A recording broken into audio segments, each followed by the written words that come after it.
మరి మాలోని సభ్యుడు కాకుండా మాకు అండగా అనేక వేదికలలో అండగా నిలుస్తున్న సోదరులు పక్కా జడ్సన్ గారికి నేను ఈ సందర్భంగా ప్రత్యేకంగా వారికి నమస్కారాలు తెలియజేస్తున్నాను. పక్కా జడ్సన్ గారు ఒక సామాజిక కార్యకర్తగా మరి అన్ని సమస్యల మీద పోరాటం చేస్తూ మరి మా సమస్య కూడా వాళ్ళ దృష్టికి వచ్చింది.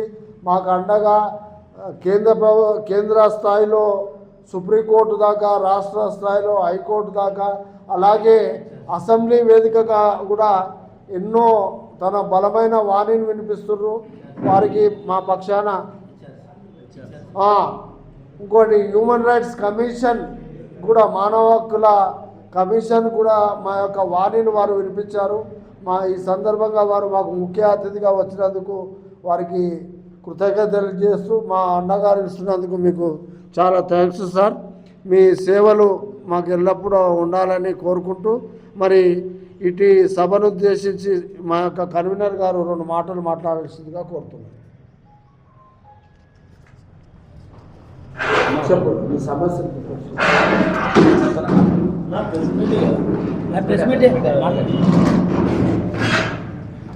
కొత్తగా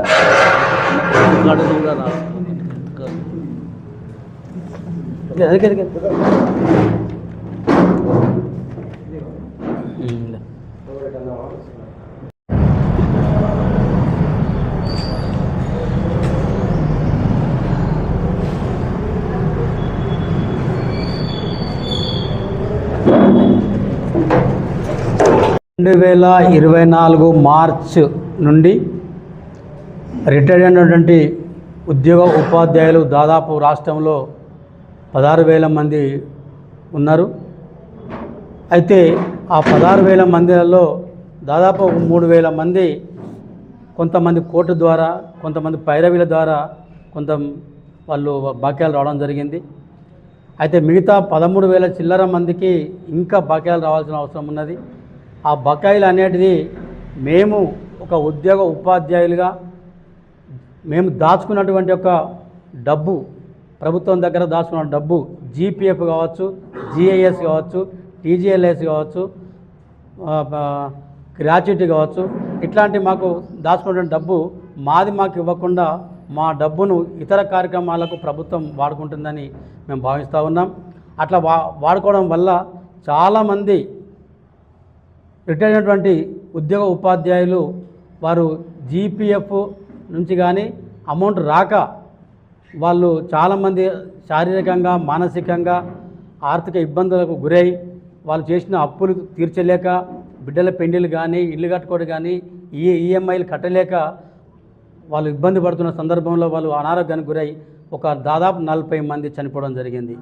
ఆ 40 మంది లోపల వాళ్ళు చాలా ఆర్థిక పరిస్థితులు. ఇప్పటికీ మేము ఫోన్ చేసినాం, మన ధర్నా కార్యక్రమాన్ని ఫోన్ చేసినప్పుడు దాదాపు 200 మందికి ఫోన్ చేస్తే వాళ్ళ బాధలను చెప్పుకున్నారు. సార్, నాకు పెరాల్సి వచ్చింది, నేను హాస్పిటల్లో ఉన్నా, నాకు డబ్బులు లేవు, నా ఇల్లుకు రెవెన్యూలు పోలీసులు వచ్చి నా ఇల్లుకు తాళం వేసిపోయారు సార్, నేను వేరే ఇళ్ళల్లో కిరాయికి ఉంటున్నా అని వాళ్ళ బాధలు చెప్పుకోవడంతో మాకు బాధ అనిపించింది. కాబట్టి మేము ఒకటే కోరుతా ఉన్నాం, రిటైర్డ్ ఎంప్లాయీస్ అసోసియేషన్ సిద్దిపేట జిల్లా పక్షాన మా డబ్బులు మాకు ఇవ్వాలి. మాకేదో బిచ్చమేసినట్టుగా ఒకసారి జీపీఎఫ్, ఒకసారి జీఐఎస్, ఒకసారి రకరకాలుగా అట్లా కాకుండా గత ప్రభుత్వాలు ఏ విధంగా ఇచ్చినాయో రిటైర్డ్ కాగానే 1-2 నెలల మొత్తం డబ్బులు కేటాయించినాయి. ఆ విధంగానే మాకు ఈరోజు కూడా ఖచ్చితంగా ఈ 15 రోజులలో మా డబ్బులు మాకు ఒకటేసారి మాకు ఇస్తే మా జీవితాలు బాగుపడతాయని మేము భావిస్తూ ఉన్నాం. చాలామంది మన ఎస్ఐ గారు, పాపం వరంగల్ ఎస్ఐ గారు, అతను బిడ్డ పెళ్లి చేస్తే కొంత అప్పు తెచ్చి పెళ్లి చేసిండు. పెళ్లి చేసేంత క్రమం లోపల ఆ ఇద్దరు కుటుంబాల మధ్యలో కొంత డిస్ప్యూట్ అయిపోయి ఆ అమ్మాయి ఆత్మహత్య చేసుకోవడం జరిగింది. అది చూసి తట్టుకోలేక తండ్రి స్ట్రోక్ వచ్చి చనిపోవడం జరిగింది. ఇట్లాంటి సంఘటనలు చాలా ఉన్నాయి. ఈవెన్ కొండారెడ్డిపల్లి గ్రామంలో కొండయ్య అనేటువంటి ఒక ఆయన రిటైర్డ్ ఆయన పాపం బెడ్ మీద పండుకొని నా అమౌంట్ వస్తే నేను హాస్పిటల్ ట్రీట్మెంట్ చేయించుకుంటా, ఆ అమౌంట్ చూసినా చచ్చిపోవాలనుకున్నటువంటి సందర్భంలో ఆయన ప్రెస్ వాళ్ళకి అందించడం జరిగింది. అయినప్పటికీ కూడా డబ్బులు రాక ఆయన తెల్లారు మరణం చనిపోయింది. ఇట్లాంటి సంఘటనలు ఉన్నాయి. ఇప్పటికి 40 మంది చచ్చిపోయారు. ఇక ముందు ఇటువంటి సావులు ఆపాలంటే మా డబ్బులు మాకు ఒకే దఫా చెల్లించాల్సని మేము ప్రభుత్వాన్ని డిమాండ్ చేస్తున్నాం. ఒకవేళ రాని పక్షం లోపల మా ఉద్యమాన్ని తీవ్రతరం చేస్తాం, రాష్ట్ర స్థాయి వరకు తీసుకుపోతాం, ఏదో తాడు పడి తెలుసుకుంటామని చెప్పి ఈ సందర్భంగా తెలియజేస్తున్నాను. మేము మాకు అండగా ఉన్నటువంటి ఈ రిటైర్డ్ ఎంప్లాయీస్ అసోసియేషన్ వాళ్ళందరూ కూడా రాష్ట్రంలో ప్రతి ఎమ్మెల్యేలకు 119 మంది ఎమ్మెల్యేలకు వాళ్ళు వినతి పత్రాలు ఇచ్చారు. ఎమ్మెల్యేలకు ఇచ్చారు, ఎంపీలకు ఇచ్చారు, మంత్రులకు ఇచ్చారు, మాజీ ఎమ్మెల్యేలకు ఇచ్చారు, మాజీ మంత్రులకు ఇచ్చారు. అందరూ కూడా ఈ కార్యక్రమాలు కొనసాగుతూ ఉన్నాయి. అయినప్పటికీ కూడా మాకు చలనం లేకుండా అయిపోయింది. ఈవెన్ మా సిద్దిపేట ఎమ్మెల్యే తన్నీర్ హరీష్ రావు గారు కూడా అసెంబ్లీలో ప్రస్తావించడం జరిగింది. ప్రస్తావించినప్పటికీ కూడా ఇప్పటి వరకు కూడా మాకు ఇంకా డబ్బులు రాలేదు. కొందరు పేపర్లలో వచ్చినాయి అంటారు, కొందరు రాలే అంటారు. అది ఏమైనా క్లారిటీ ఇంకా రాలేదు. దయచేసి ప్రభుత్వాన్ని రిక్వెస్ట్ చేస్తూ ఉన్నాం, ఒకే దఫ ఒకటేసారి మొత్తం అమౌంట్ రిలీజ్ చేయండి. పెద్ద మొత్తం అమౌంట్ ఏం కాదు. మీరు పెట్టిన ఖర్చులలో మా ఖర్చు ఏం పెద్ద ఇది కాదు. మీరు మూసినది ప్రక్షాళన అన్నారు, తెలంగాణ తల్లి విగ్రహాలకు అన్నారు, ప్రపంచ సుందరరేఖ ఖర్చు పెట్టిర్రు. దాంట్లో కొంత ఖర్చు మాకు ఇచ్చేస్తే మేమంతా కూడా బాగుపడతాం, ఎవరు చావుకుండా ఉంటారు. దయచేసి ప్రభుత్వాన్ని విజ్ఞప్తి చేస్తూ ఉన్నాం, వెంటనే మా ఒకే దఫ చెల్లించాలని కోరుతూ ఒక లేని పక్షంలో ఉద్ధృతం చేస్తాం. మాకు ప్రతి వాళ్ళు అండగా ఉన్నారు. బక్కా జర్సన్ గారు మాకు అండగా ఉన్నారు. వాళ్ళు కూడా మీకు మేము మద్దతు ఇస్తామని చెప్పారు. వారికి ఈ కార్యక్రమం పక్షాన ధన్యవాదాలు తెలియజేస్తూ ఉన్నాను. Thank you.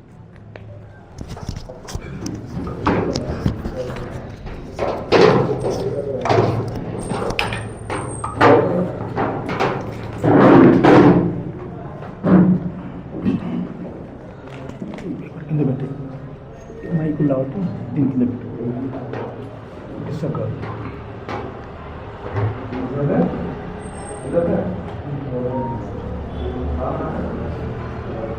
Siddipet press club media మిత్రులందరికీ నమస్కారాలు తెలియజేసుకుంటూ, ముఖ్యంగా మరి సిద్దిపేట జిల్లా retired employees association Panagal Ramulu గారు, సోమగారి నాగిరెడ్డి గారు, మల్లారెడ్డి గారు, రాజిరెడ్డి గారు, రాజయ్య గారు, రామలింగారెడ్డి గారు, శ్రీనివాస్ గారు, లక్ష్మణ్ గారు, మరి అందరి పెద్దలందరూ కూడా నమస్కారం తెలియజేసుకుంటూ, ముఖ్యంగా ఒక 2 నెలల క్రితం నేను సచివాలయానికి ఒక వేరే రీప్రజెంటేషన్ ఇవ్వడానికి వెళ్ళినప్పుడు నా దగ్గరకు ఇద్దరు రిటైర్డ్ అయిన ఎంప్లాయీస్ మరి ఫైనాన్స్ సెక్రటరీ సందీప్ కుమార్ సుల్తానియా గారిని కలిసి బయటకు వచ్చి నా ప్రెస్ మీట్ చూసి వాళ్ళు పక్కన నిలబడి వాళ్ళు ఒక రీప్రజెంటేషన్ నాకు చూపించడం జరిగింది. అప్పటికి 12 మంది చనిపోయింది ఇప్పటి వరకు. మరి రిటైర్మెంట్ బకాయిలు మాకు వస్తలేవు సార్, ఇది పరిస్థితి అని మొత్తం చెప్పినప్పుడు నేను ఆ 12 మంది యొక్క పేర్లు అన్నీ తీసుకొని మరి జాతీయ మానవ హక్కుల కమిషన్కు నేను ఫిర్యాదు ఇచ్చిన తర్వాత ఒక ప్రెస్ రిలీజ్ చేసిన. ఆ ప్రెస్ రిలీజ్ చేసిన తర్వాత ఒక్కడు రాత్రి నాకు దాదాపు 200 ఫోన్లు వచ్చినాయి. అందులో భద్రాద్రి కొత్తగూడెంకి వెళ్ళి ఒక ప్రిన్సిపల్, లేడీ ప్రిన్సిపల్, ఆమె క్యాన్సర్ వచ్చి దాదాపు 30 లక్షల రూపాయలు ఆమె ఖర్చు అయ్యి ఇంకా కీమోథెరపీ పోతా ఉన్నా అప్పుల పాలు అయిపోయినా. ఇది పరిస్థితి సార్, జెన్యూ ఇష్యూ అని చెప్పేసి ఆమె చెప్పడం జరిగింది. 13వ నంబర్ 12 మంది చనిపోయింది నేను కేసు వేసిన. 13వ నంబర్ కొండయ్య సార్, రేవంత్ రెడ్డి గారి తెలంగాణ గౌరవ ముఖ్యమంత్రి రేవంత్ రెడ్డి గారి సొంత జిల్లాకు సంబంధించిన వ్యక్తి. ఆయన చనిపోయే ముందు మరణ వాంగ్మూలం ఇచ్చాడు. అసలు డబ్బు వచ్చే ముందు డబ్బు నేను చూసి చచ్చిపోతానా, చూడకుండా చచ్చిపోతానా అనే స్టేట్మెంట్ ఇచ్చాడు. ఇంకోటి, ఆయన హాస్పిటల్లో ఉండి వైద్యం తీసుకునే పరిస్థితి లేక ఆయన ఇంట్లోనే ఉండి వైద్యం తీసుకుంటే చనిపోయాడు. ఆయనకు పైసలు దురదృష్టవశాత్తు ఆయన డబ్బు ఆయన అనుకున్నట్టే అనుమాన పద్ధతిగానే డబ్బు చూడకుండానే చనిపోయాడు. ఇక 13వ నంబర్ అది. ఇక అటు నేను రోజు నంబర్ లెక్క పెట్టుకుంటా, ఇంకో నంబర్ రావద్దు అనుకున్నా. అయితే మొన్న దినాన మరి నేను 5వ తారీఖు రోజు చలో అసెంబ్లీ పిలుపునిచ్చిన దాని యొక్క పోస్టర్ ఇందిరా పార్క్ దగ్గర నేను రిలీజ్ చేస్తున్నప్పుడు ఆ రోజు అనుకున్నా 41 మంది యాటికి చనిపోయినారు, 42వ నంబర్ ఉండొద్దు అని అక్కడ ప్రెస్ మీట్ పెట్టిన. కానీ రాత్రి 11 గంటలకు నాకు ఇంకొక మెసేజ్ వచ్చింది. ఈ సార్ పేరు ఎన్ వెంకటేష్, ఇది 42వ నంబర్. ఇది ఎన్ వెంకటేష్ సార్, ఆర్ఎన్బి ఎస్సీన సూపరింటెండెంట్ ఇంజనీరు, 31/12/2025 రోజున, అంటే ఇది చివరి మరణం, 42వ మరణము. వెంకటేష్ సార్ యంగ్, దాదాపు రిటైర్డ్ అయ్యి అప్పుడే ఒక 1 మంత్ ఆమె రిటైర్డ్ అయ్యి ఆయన చనిపోవడం జరిగింది. ఈ విధంగా 42 మంది చనిపోయినా మరి ఇయాటి వరకు ప్రభుత్వం అసలు ఏమి కానట్టుగా, అసలు ఏం అయినట్టుగానే మాకు అనిపిస్తలేదు, అసలు ఏం కానట్టుగానే ఉంది. నేను అనుకుంటే రౌండ్ ఫిగర్ కోసం ఏమైనా వెయిట్ చేస్తున్నా అని అనుకుంటున్నా. అంటే 50 నంబర్ అన్నా 100 నంబర్ అన్నా ఇంత నంబర్లు అయితే కరెక్ట్ మాకు ఉంటుంది, మాకు జర చలనం వస్తుంది, అప్పుడు ఏమైనా ఇస్తామని ప్రభుత్వం ఏమైనా అనుకుంటుందా ఏందని అనుమానం వస్తుంది. నేను ఇందులో నంబర్ 1 గవర్నర్ గారికి పిటిషన్ నంబర్ 1 ఇచ్చిన, పిటిషన్ నంబర్ 2 ఇచ్చిన, పిటిషన్ నంబర్ 3 ఇచ్చిన. మూడోసారి మాత్రం గవర్నర్ గారి కార్యాలయం ముందు రాజ్భవన్ ముందు నేను బైఠాయించిన, ధర్నా చేయడం జరిగింది. ఎందుకు చేసిన మూడోసారి అని అంటే నా దగ్గర కాగ్ రిపోర్ట్, నేను అన్ని సాఫ్ట్ కాపీలోనే మీకు పంపిస్తాను. కాగ్ రిపోర్ట్లో 2023-24 16,842 కోట్ల రూపాయలు రిటైర్మెంట్ బెనిఫిట్స్ ప్లస్ వాళ్ళ జీపీఎఫ్, వాళ్ళ ఏరియర్స్, వాళ్ళ ఏమేమి ఉన్నాయో అవి మొత్తం ఇవ్వడానికని 2023-24 బడ్జెట్లో ఉన్నది. 25వ సంవత్సరము అంటే పోయిన సంవత్సరానికి 11,000 కోట్ల రూపాయలు శాంక్షన్ చేసి ఉన్నాయి. మరి ఇది కాగ్ రిపోర్ట్లో ఈరోజు బాజాబ్తా చెప్పింది. కాగ్ రిపోర్ట్లో వచ్చిన తర్వాత అసలు దీనిపైన ఒక చర్చ లేదు, ఏం లేదని గవర్నర్ గారికి ఇచ్చిన. ఈరోజు తెలంగాణ గవర్నర్ గారి డ్యూటీ ఏంటి సార్? తెలంగాణలో ఆర్టికల్ 21 కాపాడడం ఆయన కీలకమైన పాత్ర. ఆర్టికల్ 21 ఏంది? పూర్తిగా హ్యూమన్ రైట్స్ అంటే మానవ హక్కులను కాపాడడంలో ఆయన బాధ్యత. ఈరోజు 42 మంది చచ్చిపోయినా అసలు తెలంగాణలో ఏం జరుగుతుందంటే ఆయన ఉండడేంది అంటే తెలంగాణ అసలు గవర్నర్ గారు ఎవరు అని చెప్తే ఈయన 22 వరకు త్రిపుర ఉప ముఖ్యమంత్రిగా పనిచేసాడు. ఈయన ఉప ముఖ్యమంత్రిగా ఉన్నప్పుడు అక్కడ పెద్ద ఎత్తున దంగా ఫసాద్ జరిగింది. అంటే చాలా సంపుకోవడాలు జరిగినాయి, కొన్ని గుళ్ళు టెంపుళ్ళు అన్ని రకాల కూల్చివేతల జరిగినాయి, చాలా మారణ హోమం అనేది త్రిపురలో జరిగింది. మాకు ఇటువంటి క్యాండిడేట్ ఫుల్ ఫిట్ అని చెప్పి తీసుకొచ్చుకొని ఇలా గవర్నర్గా పెట్టుకున్నారు. ఇలా తెలంగాణ ఇన్ఛార్జ్ లెక్క బీజేపీకి ఇన్ఛార్జ్ లెక్క ఆయన పనిచేస్తుంది, కానీ ఇక్కడ రైట్స్ కాపాడడంలో లేదు. యాక్చువల్గా ఎప్పుడైతే ఈ కాగ్ రిపోర్ట్ పైసలు డైవర్ట్ అయినాయో డాక్యుమెంట్తో సహా సాక్ష్యాలతో సహా గవర్నర్ గారికి ఇచ్చిందో, గవర్నర్ గారు ఇప్పటికీ 42 మంది అంటే అప్పటికి 35 మంది చనిపోయినారు. ఇంతమంది చనిపోయిన ఫ్యాక్చువల్ రిపోర్ట్స్ రాష్ట్రపతి గారికి పంపాలి. ఈ విధంగా తెలంగాణ రాష్ట్రం అనేది ఈరోజు ఆర్థికంగా చాలా చతికిల పడిపోయింది. రిటైర్మెంట్ పైసలు కూడా ఇచ్చే పరిస్థితులు లేదు. ఈరోజు వాళ్ళకు రాజ్యాంగ భద్రత వాళ్ళకు ఉన్నది. వీళ్ళు అపాయింట్మెంట్ అయిన కాంచెలి రిటైర్మెంట్ అయ్యి వీళ్ళు కాలం చెల్లే వరకు కూడా వాళ్ళకి ఇవ్వాల్సిన డబ్బులకు రాజ్యాంగ భద్రత ఉంటుంది. కాబట్టి వాళ్ళ పైసలు వాళ్ళకు ఇయ్యలేక ప్రభుత్వం ఈరోజు ఉన్నది. కాబట్టి ఈరోజు రాష్ట్రపతి గారు మీరు ఆదుకోవాల్సిన బాధ్యత మీ పైన ఉంది అని చెప్పేసి రాష్ట్రపతికి ఫ్యాక్చువల్ రిపోర్ట్స్ తెలంగాణ గవర్నర్ గారు పంపాలి. కానీ అది పంపలేదు కాబట్టి నేను ఆయన ఆఫీస్ ముందు నేను ధర్నా చేసిన. నంబర్ 1. రెండవది, ఈరోజు అదే కాగ్ రిపోర్ట్ను ఆధారం చేసుకొని పైసలు డైవర్ట్ అంటే అలా తప్పు లెక్క చూపించినందుకు అప్పుడున్న టెలికాం మినిస్టర్ రాజా గారు జైలుకు పోయినరు. మరి తమిళనాడు ముఖ్యమంత్రి కూతురు కరుణానిధి గారి కూతురు కల్మోలి జైలుకు పోయింది. తర్వాత ప్రభుత్వం మారినాక చిదంబరం గారు కూడా జైలుకు పోయింది. మరి ఇంత సీరియస్ ఇష్యూ పైన ఇన్ని మరణాల పైన ఎందుకు చర్చ జరుగుతలేదు? ఏ పార్టీ కూడా ఎందుకు మాట్లాడతలేరు? నేను మొన్న 5వ తారీఖున ఈ నెల బీఆర్ఎస్ ఆఫీస్కు పోయి మరి కాగ్ రిపోర్టు మొత్తం డాక్యుమెంట్ సహా బీఆర్ఎస్ ఆఫీస్లో నేను ఆ సెక్రటరీ గారికి ఇచ్చిన, ఆఫీస్ ఇన్ఛార్జ్ గారికి ఇచ్చిన. ఇవి దయచేసి కేటీఆర్ గారికి, హరీష్ రావు గారికి ఇద్దరికి అందించండి దయచేసి. మాట కాగ్ రిపోర్ట్ పూర్తిగా తప్పుదో పట్టించిండ్రు, ఇంకో ఇంతమంది మరణాలు అయినాయి అని చెప్పి నేను మొత్తం డాక్యుమెంట్, ఇంకో డాక్యుమెంట్ కూడా ఇచ్చిన, మన ఆదాయాల మీద ఇచ్చిన. ఈరోజు ఆదాయం అంటే ఏంటంటే వెస్ట్ బెంగాల్ ఇట్నే మన టీజీఓ అక్కడ వెస్ట్ బెంగాల్ మన దగ్గర యూనియన్ లీడర్ లెక్క ఉండరు కదా గట్టోళ్ళు, వాళ్ళు సుప్రీంకోర్టులో కేసు వేసారు. మా పీఆర్సీలు ఇస్తలేరని కేసు వేస్తే అక్కడ మమతా బెనర్జీ తరఫున అక్కడ ప్రభుత్వ కపిల్ సిబాల్ వెస్ట్ బెంగాల్ ప్రభుత్వానికి వాదిస్తుంది. ఏమని వాదించిందంటే వెస్ట్ బెంగాల్ ప్రభుత్వం చాలా ఆర్థిక పరిస్థితుల్లో వెనుకబడి ఉన్నది, వాళ్ళు డబ్బులు ఇచ్చే పరిస్థితులు లేరు, కాబట్టి వీళ్ళకు పీఆర్సీ ఇవ్వమని చెప్పేసి వాళ్ళు పిటిషన్ చేసింది, అక్కడ పెండింగ్. నేను అది రిపోర్ట్ స్టడీ చేసిన తర్వాత మరి తెలంగాణ ఈరోజు లాభాలలో నష్టాలలో ఉందా అని చెప్పి తీసి చూస్తే లాభంలోనే ఉన్నది. లాభంలో ఉందని నేను ఎట్లా చెప్తానంటే, ఈరోజు మనం ప్రతి దాని మీద పెట్రోల్ మీదకి వెళ్ళి డీజిల్కి వెళ్ళి ప్రతి దాని మీద ఈరోజు జిఎస్టీ అంటే ప్రతి మనిషి డైలీ బైక్ ఉన్నోడు ప్రతి ఒక్కడు 50 రూపాయలు ప్రభుత్వానికి ఇస్తూనే ఉన్నాడు. ఇక అందులో కేంద్రానికో 25 రూపాయలు పోతే రాష్ట్రానికో 25 రూపాయలు. అంటే తెల్లారు లేస్తే ఈ తెలంగాణలో ఉన్నోళ్ళు ప్రతి బండోళ్ళు తెల్లారు రోజు ప్రభుత్వ ఖజానా నింపుతూనే ఉన్నారు. వేరే దుకాణం పక్కన పెడదాం, ఇవైతే డైలీ దింపుతూనే ఉంటారు అని ఆ లెక్క నేను తీసుకున్నాక మొట్టమొదటిగా రాజ్యాంగంలో ఉన్న మొట్టమొదటి అంటే ఎక్స్పెండిచర్ల కలెక్షన్ చేసుకునే ఒక ఎత్తు, ఎక్స్పెండిచర్ల మొట్టమొదటి కమిటెడ్ ఎక్స్పెండిచర్ అని ఉంటుంది రాజ్యాంగంలో. కమిటెడ్ ఎక్స్పెండిచర్ ఏంది? ఫస్ట్ ప్రభుత్వాలకు జీతాలు ఇవ్వాలి, అప్పుడు నేను చూసిన ప్రభుత్వం జీతాలు వీళ్ళకి ఎందుకు ఇవ్వాలి ఫస్ట్, ఇది ఇంత ఇంపార్టెంటా అని చెప్పి నేను చూసినప్పుడు ఈరోజు రాష్ట్రపతికి వెళ్ళి ప్రధానమంత్రికి వెళ్ళి గ్రామ స్థాయిలో ఉన్న గ్రామ సచివాలయం వరకు వీళ్ళు ఎక్కడ ఏ జీవోలు పాస్ చేసినా ఏ తీర్మానాలు పాస్ చేసినా ఇది అమలు చేయాల్సింది ఈ ఉద్యోగులే. అందుకనే మొన్న దినాన మన ఒక పదం వాడిండు హరీష్ రావు గారు అసెంబ్లీలో మాట్లాడు, ఈ రథచక్రాలు ప్రభుత్వ రథచక్రాలు అని వాడిండు. ఆ పదం ఎందుకు వాడినంటే ఈ రెండింటి మధ్యలో కూడా వీళ్ళు సంధానకర్తలు, ఆ వచ్చే ప్రతిఫలాలు అందించడాలు వీళ్ళ కీలక పాత్ర. కాబట్టి వీళ్ళు డిస్టర్బ్ అయితే గవర్నమెంట్ డిస్టర్బ్ అయిపోతుంది. కాబట్టి వాళ్ళ జీతాలకి మొదలు ఫస్ట్ వాళ్ళకి ఇవ్వాలి. అంటే అంత కమిటెడ్ బడ్జెట్లో నంబర్ 1 అది. నంబర్ 2 రెండవది ఏంటంటే నువ్వు అప్పులు కట్టవచ్చు, వడ్డీలు కట్టవచ్చు. రెండవది ఇక మూడో దానికి ఈ పథకాలు అనేది లేనే లేవు. ఏది ఈ పుట్టింటికి పట్టు చీరలు, ఈ ఫ్రీ బస్సులు, ఇవన్నీ ఎందుకు లేవు?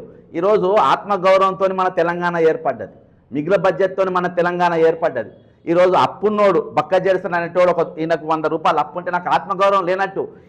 నాకు ఆత్మగౌరవం ఎప్పుడుంటే ఈయన 100 రూపాయలు ఈయనకి ఇస్తేనే నాకు ఈ సొసైటీలో వాల్యూ ఉంటుంది. ఈయన అప్పు ఎగ్గొడితే నేను వాల్యూ ఉన్నట్టు కాదు.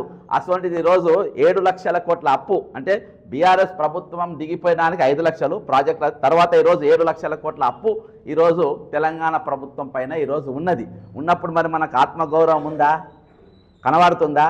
అంటే ఇది ఎక్కడి దాకా తీసుకొచ్చిందంటే ఈరోజు తెలంగాణ ఉన్న మొగోళ్ళకి ఎవ్వరు కూడా ఆత్మగౌరవం లేదు. ఇది 3వ పథకం గురించి నేను సాహసిస్తున్నా చెప్పడానికి. ఈరోజు కరువు కాటకాలాలు ఉన్నప్పుడు, సరి అయిన పాడి పంటలు లేనప్పుడు కూడా ఒక మొగోడు తన అమ్మకు, తన అక్కకు, తన చెల్లెకు, తన భార్యకు, తన పిల్లలకు దసరాకు పట్టు చీరలో ఏదో ఒక చీర కొనే దమ్మైనకు ఉండే. కానీ ఈరోజు మన ఆత్మగౌరవ తెలంగాణ వచ్చినాక ఈ తెలంగాణ ప్రజలకు, వాళ్ళ భార్యలు, వాళ్ళ ఇంటిలో ఉన్న ఆడపడుచులకు చీర కొనే దమ్ము లేదు. కాబట్టి మేము చీరిస్తున్నామని చెప్తున్నాం. ఆ చీర కాదు ఇంకా మంచి చీర ఇస్తానని చెప్పేసి ఇప్పుడు ఈ పట్టెలు మొదలుపెట్టిండ్రు. అదేందా నంబర్ 1. రెండవది బస్ కిరాయిలు. ఈరోజు భార్యాభర్తలు ఇద్దరు కలిసి బస్సు ఎక్కుతారు. ఈయనకు, వీళ్ళ అమ్మకు, వీళ్ళ అక్కకు, వీళ్ళ తమ్మునికి, వీళ్ళ చెల్లెకు టికెట్ చేసే దమ్ము తెలంగాణ మొగల్లో లేదు. నీ టికెట్ నువ్వు తీసుకో, వాళ్ళ టికెట్ నేను ఇస్తా అని అంటారు. ఇవన్నీ లేవు రాజ్యాంగంలో. ఇది కమిటెడ్ ఎక్స్పెండిచర్లో లేదు. ఇది కమిటెడ్ ఎక్స్పెండిచర్ లేనప్పుడు ఈరోజు బలవంతంగా అటువంటి పథకాలు ఈరోజు మన మీద రుద్దుతున్నప్పుడు ఈరోజు ఇసువంటోళ్ళు 42 మంది కాదు, ఒక ఉద్యోగులు మనకు 42 మంది, ఇంతకంటే ఎక్కువ మంది ఈరోజు చనిపోయే పరిస్థితులు ఉన్నది ఈరోజు. దానికి ఈరోజు ఎవరు కూడా ఎందుకు మాట్లాడతలేరు? ఈరోజు మేధావులు ఎక్కడికి పోయినరు? తెలంగాణ వస్తే అట్లుంటుంది, తెలంగాణ వస్తే ఎట్లుంటుంది, తెలంగాణ వస్తే బ్రహ్మాండంగా ఉంటుంది అని చెప్పి ఉద్యోగులకు చెప్పి వీళ్ళ నౌకరీలు చేసుకుంటే, ఆంధ్ర సర్కారు ఉన్నప్పుడు కూడా, ఈవెన్ కిరణ్ కుమార్ రెడ్డి గారు ఉన్నప్పుడు కూడా మరి వీళ్ళ పైసలు, వీళ్ళ జీతాలు కానీ ఏవి కానీ టైం టు టైం ఇచ్చేది లేదు. మా గవర్నమెంట్ వచ్చినాక మేము తీసుకుంటాం, మా గవర్నమెంట్ వచ్చి మేము నౌకరు చేస్తామని నిరుద్యోగులు క్వశ్చన్ పేపర్ చింపి గ్రూప్ 1 ఎగ్జామ్ రాయలేదు. ఇది కల్వకుంట్ల కవిత గారు మరి ఎందుకు చింపిండ్రో వాళ్ళ పేపరు 2016 ఎగ్జామ్ చెప్తారు ఆమె మాట్లాడాలి, ఆమె ఎందుకు చింపింది అనేది. 2016 క్వశ్చన్ పేపర్ లీక్ ఎట్లయిందో అది చెప్పాలి. అది అంటే వాళ్ళు సాహసం చేసి మాకు నౌకర్లు అవసరం లేని చింపిన వాళ్ళకు ఈరోజు ఆ రోజుకెళ్ళి పేపర్లు అమ్ముడు మొదలు పెడితే ఇయాటి వరకు అది కొనసాగుతూనే ఉన్నది. అది ఆత్మగౌరవం. ఈరోజు వీళ్ళకి ఇవ్వాల్సిన డబ్బుల విషయంలో వాళ్ళందరికీ అనేకమైన ఆటంకాలు ఈరోజు కల్పిస్తూ ఉన్నారు. దీనికోసం ఇంకా ఒక అడుగు ముందుకు వేసిన, అసలు వీళ్ళ డబ్బులు ఎందుకు ఇస్తలేవు? రాజ్యాంగంలో ఉన్నది కదా, ఎందుకు ఇస్తలేవు అంటే రాజ్యాంగంలో ఉన్నది కాబట్టి వీళ్ళ డబ్బులు ఇస్తలేరు. ఎందుకంటే ఇక్కడ ఒక రహస్యం ఇందులో నేను ఈ రిటైర్మెంట్ ఎంప్లాయీస్ గురించి తవ్వుకుంటూ పోతా ఉంటే వెళ్ళింది ఒక ఆసక్తికరమైన విషయం ఏంటంటే, నేను సుప్రీంకోర్టులో ఒక 1000 పిటిషన్లు వేయించిన రిటైర్మెంట్ ఎంప్లాయీస్ అంతా వాళ్ళ ఏజీ ఆఫీస్లో ఒక 1000 మంది పిటిషన్లు వేయించిన.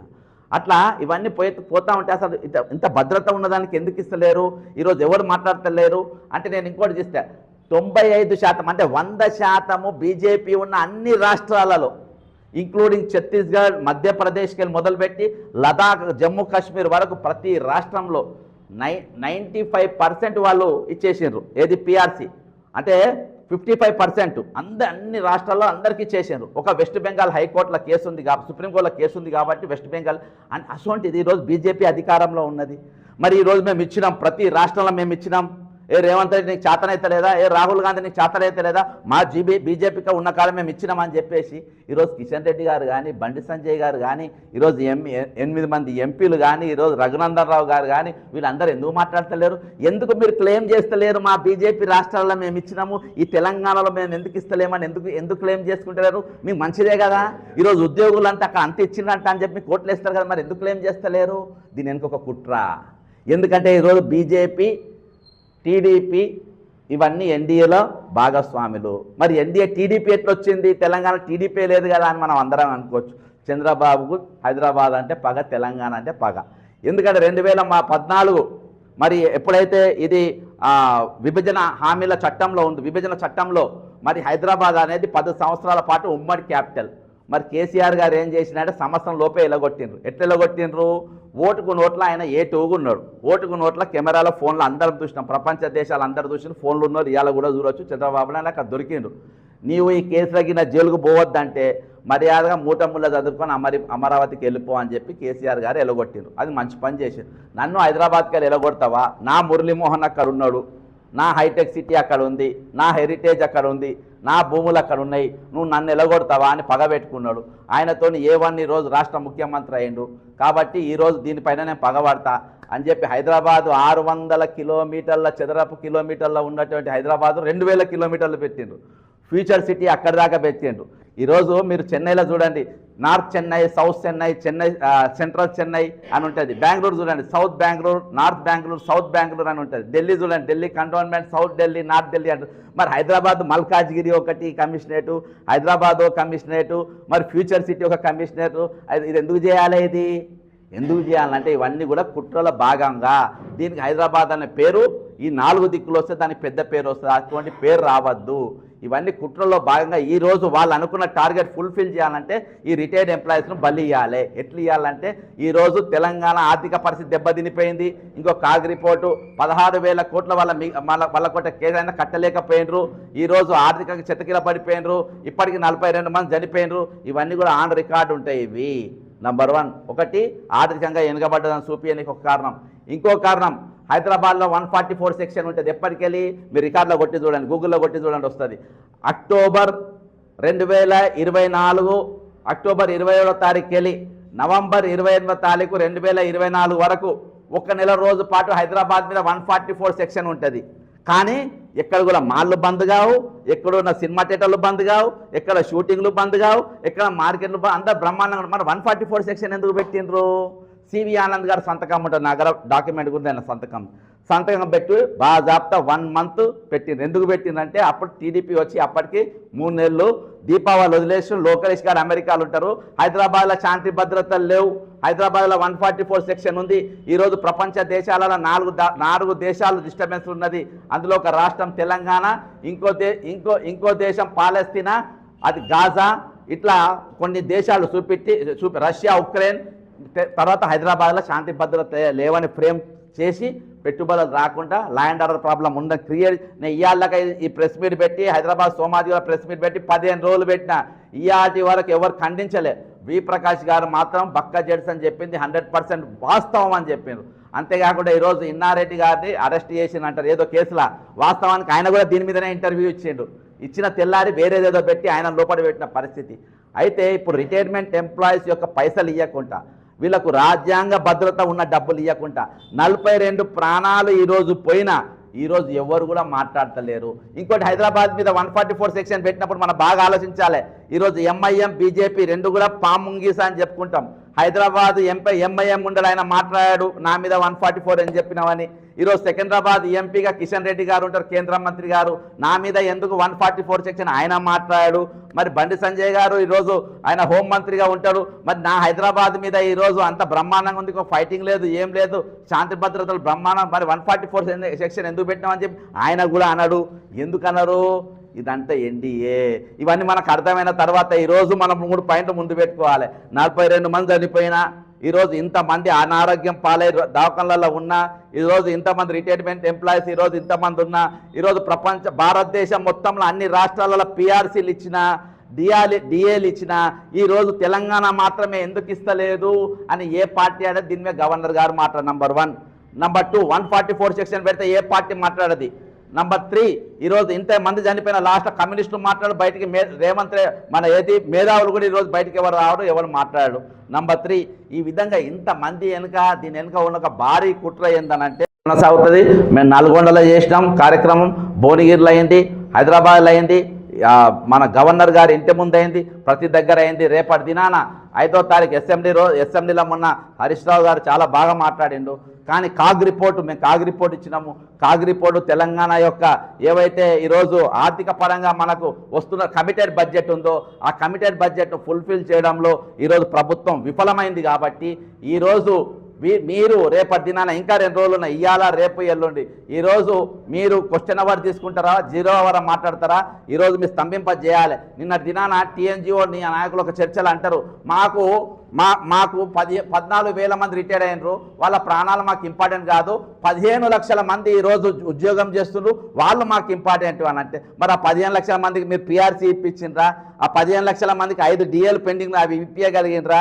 ఈరోజు 300 ఒక కమిటీలు వేయించారు. కమిటీలు ఎందుకు గాడిది గుడ్డు కమిటీలు. ఈరోజు రేపు మీరు కూడా రిటైర్ కాబోతున్నారు, అవన్నీ మీరు మర్చిపోయినరా? కాబట్టి ఈరోజు వీళ్ళ వెనుక ఈ రిటైర్మెంట్ వెనుక ఉన్నటువంటి భారీ కుట్ర ఏందనంటే, ఈరోజు వాళ్ళు ప్రాణాలు పోతూ ఉంటే ప్రాణానికి విలువ, ప్రతి ఒక్క ప్రాణం విలువ, ఈరోజు ప్రతి ఒక్క ప్రాణం విలువ. అసలు ప్రాణాలకి ఈరోజు మీరు విలువ ఇవ్వకుండా, 42 ప్రాణాలు పోతున్న విలువ ఇవ్వకుండా కనీసం వాళ్ళ సందర్శించే ప్రయత్నం చేయని పరిస్థితులలో నిన్న రిటైర్మెంట్ ఎంప్లాయీస్ అందరు ఎమ్మెల్యేలు ఎండలో పోయినరు, పోయి వాళ్ళ రీప్రజెంటేషన్ ఇచ్చిండ్రు.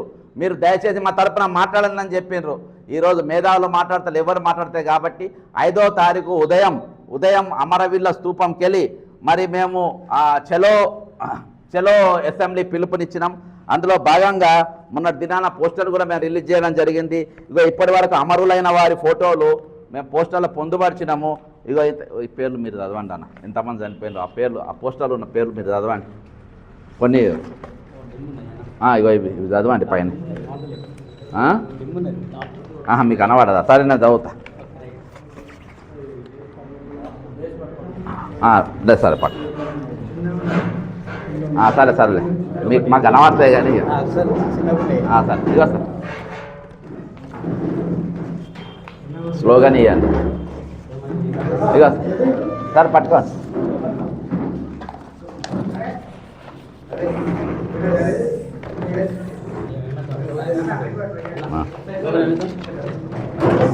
జోహార్ తెలంగాణ రిటైర్డ్ అయిన ఉద్యోగులు.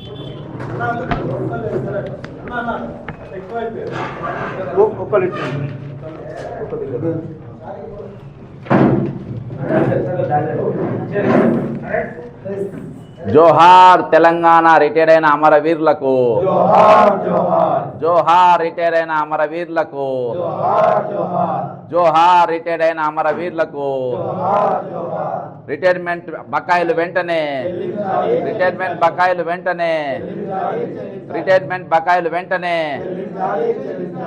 మా డబ్బులు, మా డబ్బులు, మా బకాయిలు, మా బకాయిలు. Thank you sir.